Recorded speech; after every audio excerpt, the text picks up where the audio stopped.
Now, there are brand new cybersecurity measures underway in the UK, and well, they're pretty scary, to be honest. The British government has decided that it wants to have all communication outlets store data on their customers for at least a year.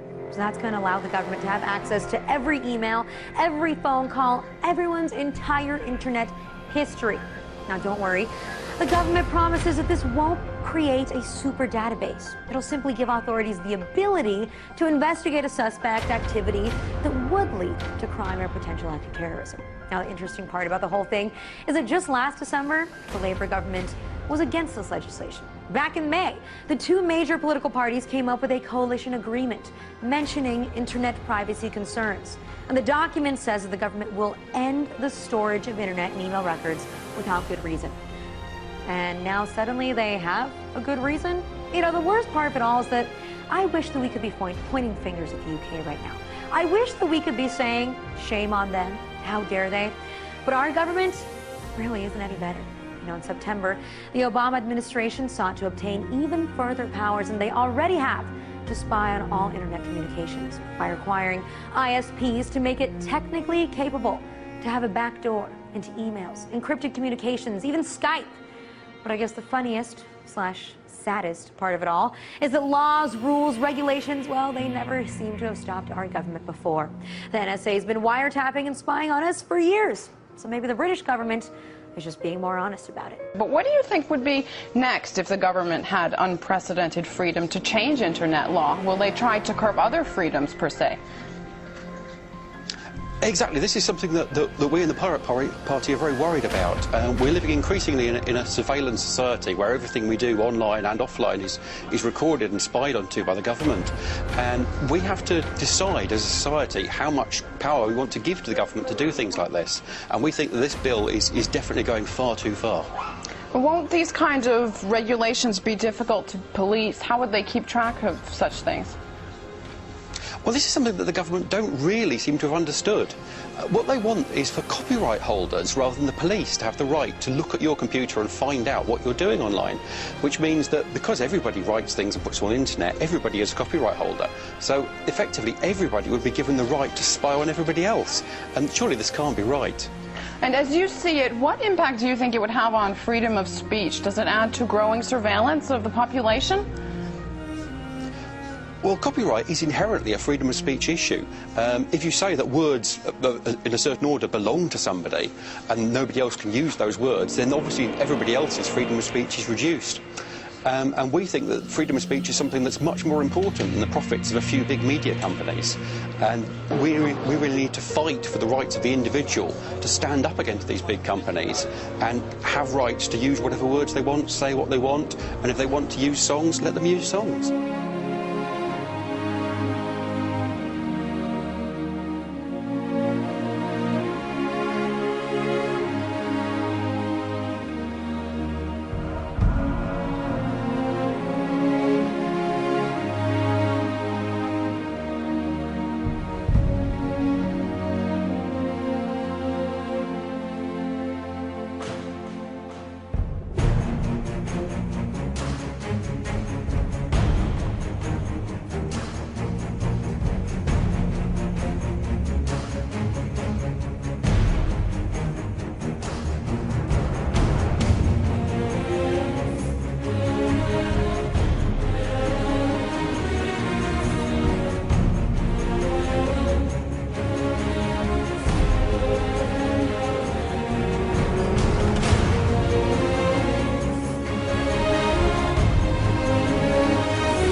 was that ant that stood up to me. Yeah, but we can forget about him. Yeah, it was just one ant. One ant. Yeah, you're right. It's just one ant. Yeah, boss, they're puny.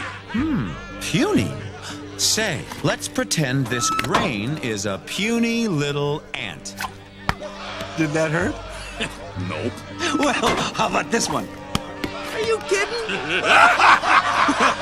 How about this?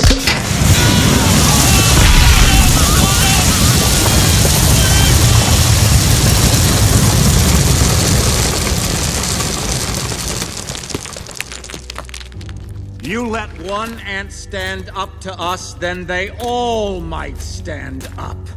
Those puny little ants outnumber us 100 to 1. And if they ever figure that out, there goes our way of life. It's not about food. It's about keeping those ants in line. There's a time when the operation of the machine becomes so odious, makes you so sick at heart that you can't take part. You can't even passively take part. And you've got to put your bodies upon the gears and upon the wheels, upon the levers, upon all the apparatus, and you've got to make it stop. And you've got to indicate to the people who run it, to the people who own it, that unless you're free, the machine will be prevented from working at all. Say, the Holy Spirit hath revealed it from thy Lord with truth, that it may confirm the faith of those who believe, and as guidance and good tidings for those who have surrendered to Allah. And lo, verily there's knowledge of the hour, so doubt ye not concerning it, but follow me, this is the right path. They rejoice because of favor from Allah and kindness, and that Allah wasteth not the wage of the believer. Who fulfilleth his covenant better than Allah? Rejoice then in your bargain that ye have made, for that is the supreme triumph.